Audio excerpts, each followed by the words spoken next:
Welcome to the Deep Dive. Today, we're diving into Ezekiel chapter 16.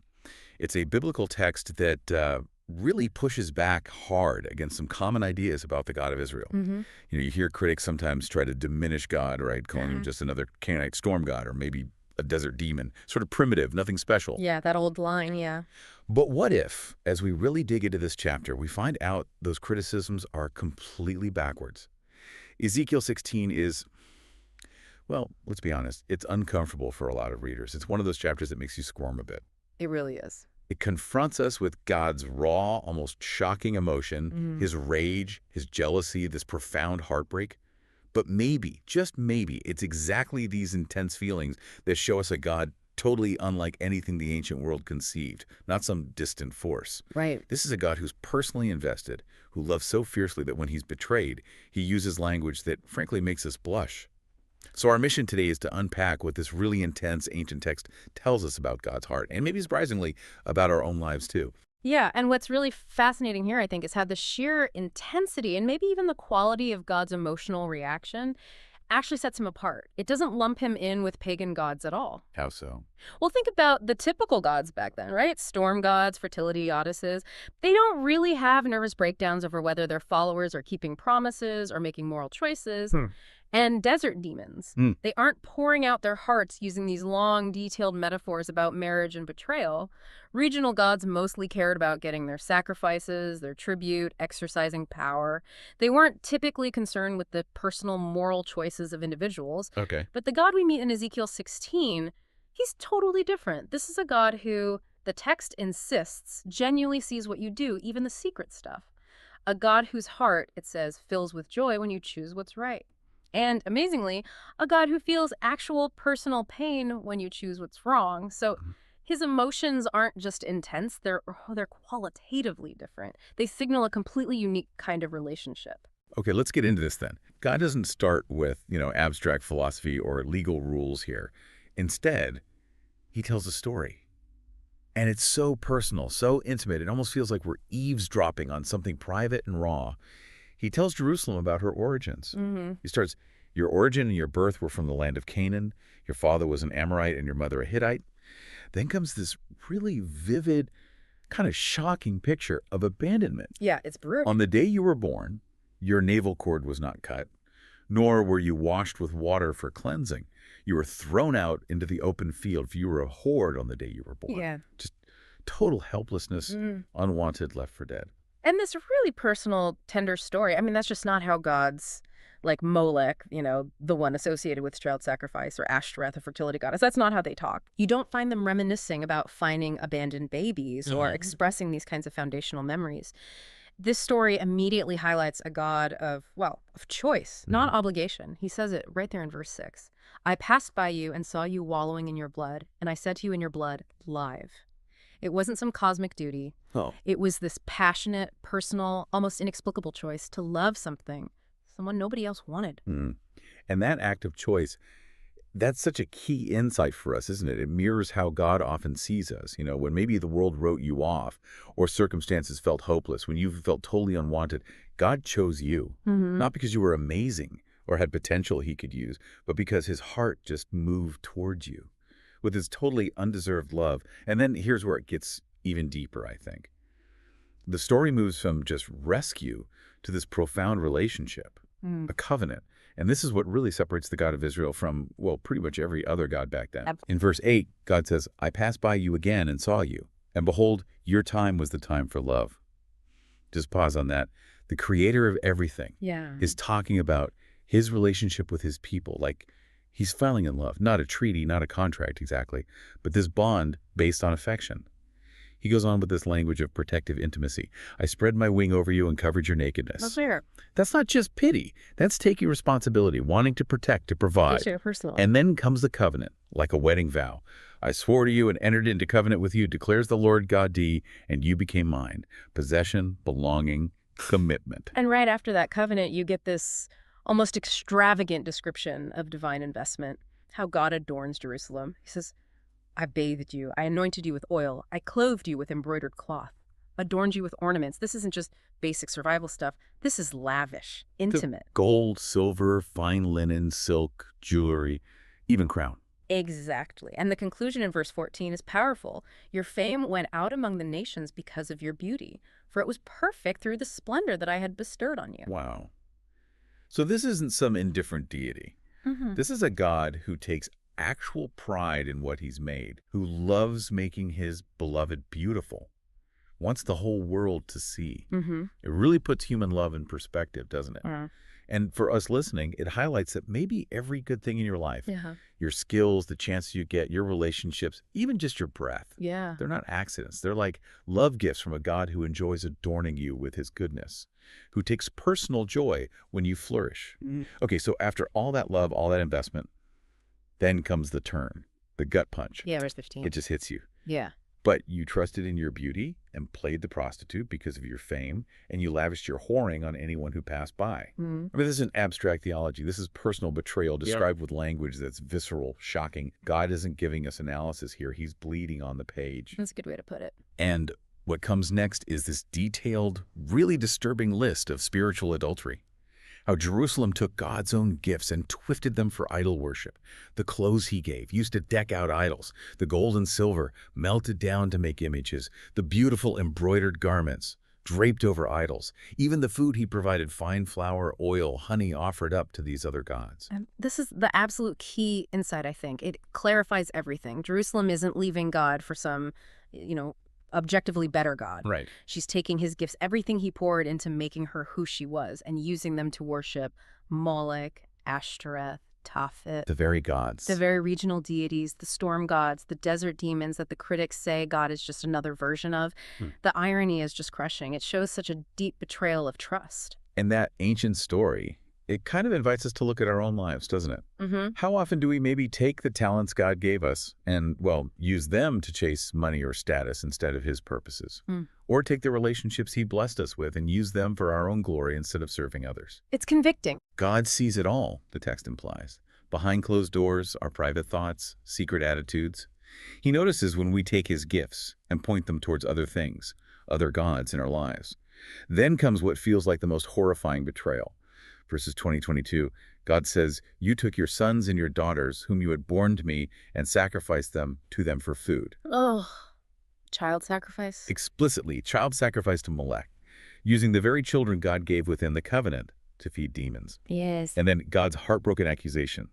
You did not remember the days of your youth when you were naked and bare, wallowing in your blood. Can you just hear the pain in that cry? You forgot what I did for you. You forgot how I found you, loved you, rescued you. It's devastating. This isn't how a storm god issues orders. This is how a heart speaks when it's been absolutely shattered by betrayal. It shows a God who cares deeply about memory, about gratitude. His pain reveals how deep the love was. And God's heart, the text suggests, breaks the same way when we forget our own rescue story. When we get so caught up in what we want right now that we forget to be thankful for what he's already done, how he saved us from our own spiritual mess, then the metaphor takes another really shocking turn.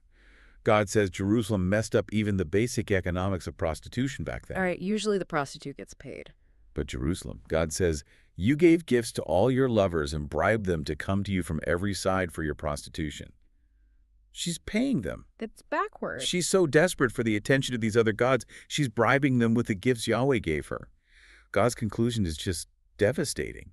Thus, you were different from other women in your prostitution. Even in betrayal, she's uniquely perverse. It shows this profound self-deception. That part really hits home too, doesn't it? We don't just drift away from God. Sometimes we actively use his gifts to chase idols. We use the money he gives us to try and buy happiness from things that can't deliver. Use the time he gives to seek approval from people who don't really care. Use the energy he provides to build our own little kingdoms that won't last. Yeah. And God sees every single transaction, every choice, every time we take what he gave and try to buy affection from gods who can't love us back. Therefore, O prostitute, hear the word of the Lord. After all this betrayal, the consequence has to come. But what follows isn't just random divine anger. It feels like justice seen through the lens of this intense personal heartbreak. Verses 35-37, God says he'll gather all her lovers, those foreign gods, the nation she chased, and expose her completely before them. The very powers she courted become her source of shame. Right. the instruments of her humiliation. But here's a crucial distinction. Verse 38, God says, I will judge you with the judgment of adulteresses and women who shed blood. Okay, why is that important? Because God isn't acting like some arbitrary tyrant or a moody storm god here. He's acting as a judge, applying clear legal standards, standards that were part of the covenant, standards Jerusalem knew and accepted and then just flagrantly violated. So the judgment fixed the crime. Exactly. It's not vindictive. It's that real love, covenant love, demands justice when sacred promises are broken like this. It's a reminder for us too, I suppose. Our relationship with God isn't based on his whims. It's built on promises, moral standards, commitment. And when we break those, there are consequences. Not because God is mean, but because love itself requires integrity. Well said. And yet, even after this really harsh judgment, we get one of the most psychologically complex bits, I think. Verses 42-43, God says, So I will satisfy my wrath on you, and my jealousy will depart from you, and I will be calm and angry no more. Yeah, it's fascinating. Even God's anger isn't aimless or endless. It has a purpose, and it has a limit. It's not just eternal rage. No. It's the resolution that comes once justice is done, once that deep emotional wound has been, in a sense, cauterized. God doesn't hold a grudge forever. Once justice is satisfied, he actually declares a path towards calm, towards restoration. It's quite remarkable. The chapter then throws in another really shocking comparison, seemingly to humble Jerusalem even more. God traces her spiritual roots back to Canaan, and then he swears this oath in verses 48-50. As I live, Sodom, your sister, has not done as you and your daughters have done. Wow. Jerusalem, the chosen, the beloved, declared worse than Sodom. How can that be? Well, the text tells us Sodom's sin, verse 49, pride, excess of food, and prosperous ease, but did not aid the poor and needy. It was primarily social injustice, arrogance, neglect. Awful, yes. But Jerusalem. Jerusalem took the children God gave her and literally fed them to demons like Molech. Her betrayal wasn't just social neglect, it was this profound personal desecration of God's most precious gifts in the covenant itself. It was uniquely heinous. And this devastating moral math continues, doesn't it? Verses 51-52. God says, You have made your sisters righteous by all the abominations which you have committed. Think about that. Jerusalem's betrayal is so complete, so twisted, that it makes Samaria and Sodom, notorious for wickedness, look righteous by comparison. That's hard to grasp. It's not hyperbole, it's a profound moral calculation. When you take the greatest possible love and turn it into the greatest possible betrayal, you inevitably create the greatest evil. And the implication for us, it's pretty sobering, isn't it? It is. The more we've experienced God's love, his grace, the more devastating our own ingratitude or betrayal becomes. Great love really does come with great responsibility. Okay, so after all this judgment, this devastation, what does it all mean? Where does it leave us? It seems like judgment is the final word. Something extraordinary happens. The restoration promise. Exactly. Verse 60, God declares, I will remember my covenant with you in the days of your youth, and I will establish with you an everlasting covenant. Even after everything, the betrayal, the heartbreak, the necessary judgment, God chooses to remember the love that started it all. His original commitment overrides her unfaithfulness. And it's not just going back to how things were. God promises something more, a greater restoration. Verse 61. Then you will remember your ways and be ashamed when you receive your sisters, both your elder and your younger, and I will give them to you as daughters, though not because of your covenant. So he not only restores Jerusalem, but brings in others, Samaria, even Sodom. Yes, as her daughters. Not because Jerusalem earned it, definitely not, but because God in his sovereign love and grace just chooses to do it. It's bigger than the original promise. And then the crescendo, the final note of grace in verse 63. That you may remember and be confounded and never open your mouth anymore because of your shame when I have forgiven you all that you have done. It's this profound silence, isn't it? A silence born of pure, unadulterated grace. Jerusalem will be so completely overwhelmed by God's mercy, mercy she knows she absolutely doesn't deserve, that she'll be struck speechless, not out of fear, but just awe. And this deep, shame-filled gratitude. It shows a God whose love ultimately wins, who keeps his promises even when his partner breaks theirs. So this deep dive into Ezekiel 16, it's really revealed some profound things about God's heart. First, just his passionate personal investment in his people, and by extension, in you listening. Exactly. This chapter paints a picture of God's emotional life that's just far richer, far more complex than anything the ancient world ever dreamed of for their gods. Storm gods don't agonize over relationships like this. Desert demons don't tie their own identity to the moral choices of their followers. But the God of Israel does. His feelings aren't just strong, they're personal, unique. They show he's a fundamentally different kind of being. And second, every emotion he shows here is deeply covenantal, isn't it? Absolutely key. His love is covenant love based on deliberate choice, unwavering commitment. His anger is covenant anger, a righteous, moral reaction to the promises being broken. His jealousy is covenant jealousy, the rightful, exclusive claim of a faithful spouse. That whole framework really sets Yahweh apart from pagan gods who demanded worship but didn't really offer relationship in this way. They wanted sacrifice but didn't offer covenant love. They had power but didn't invest themselves like this. And third, notice how through this whole shocking chapter, God's reactions are always consistently morally grounded. Okay. He doesn't rage just because his ego's bruised. He grieves because justice has been trampled. He doesn't seek revenge because he feels slighted. He pursues judgment because children have literally been murdered and sacred promises shattered. I mean, the God who gets furious about child sacrifice is obviously not the same kind of God as the ones who demand it. Yeah. That moral clarity just shouts his uniqueness. So what does this mean for you listening today? Ezekiel 16 makes it pretty clear. God's emotional life is actually activated by your choices. He's not some distant, uncaring force. He's a personal God whose heart is genuinely moved by your faithfulness. Every time you choose obedience, it brings him joy. Every act of kindness, compassion, it moves his heart. He really sees what you do, even in private, and his heart responds. And of course, the flip side is just as true and just as staggering. Every time we chase after other things, our idols. Every time we take his gifts and use them in ways that dishonor him, we actually wound God's heart. When you hold on to unforgiveness, he grieves. When you complain constantly instead of being thankful, his heart breaks. Now, this doesn't mean God is weak or needy, not at all. Right. It shows he's deeply invested, profoundly loving, in a real covenant relationship with us. His emotions prove the relationship is real. We often think of jealousy as negative, a character flaw. But here in Ezekiel 16, we find this maybe surprising comfort in divine jealousy. Yeah. It's a challenging concept, but divine jealousy here, it's really the proof of divine love. God is jealous for us, not because he's insecure, but because he knows we were made for an exclusive relationship with him.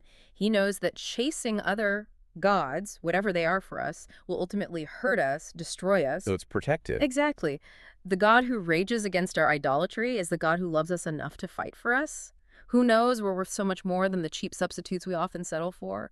His jealousy is his passionate commitment to our ultimate well-being, his exclusive claim on our hearts, because he knows that's where we truly belong and flourish. Understanding this deep personal, emotional investment from God, it really changes everything about how you might live day to day, doesn't it? Knowing God sees every choice, every attitude, every thought, and that his heart is genuinely affected by it, it turns ordinary moments into chances for real relationship. Every day becomes an opportunity to reflect Christ's love back to the Father, to bring joy to the one who rescued you, who adorned you, who made you beautiful in his sight. This whole deep dive kind of nudges us towards a life that intentionally says, thank you, Lord, for loving me like this. I want to love you more.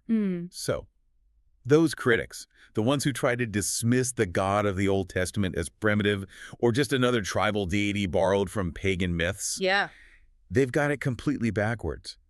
The very intensity, the quality, the moral foundation of God's emotions right here in Ezekiel 16 prove he is utterly unlike anything the ancient world had cooked up. Right. Storm gods just don't love this fiercely. Desert demons don't invest this deeply. Regional deities don't feel things this personally, or pursue justice with such profound grief, only to follow it with such overwhelming grace. The God of Ezekiel 16 is powerful, yes, but not because he's arbitrary.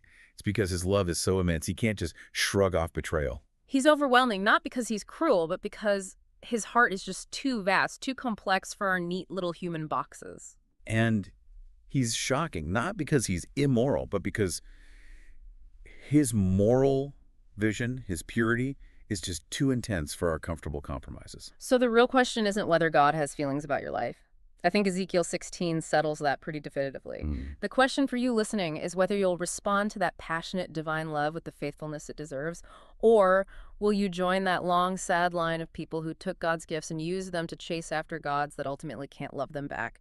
He sees what you do behind closed doors. He rejoices when you choose right. He grieves when you choose wrong. And he's calling you, inviting you into a life that says, thank you for loving me. I endeavor to love you more. That's the relationship he's always wanted. That's the heart response that brings him the deepest joy. And that ultimately is the life you are rescued, redeemed, and adorned to live.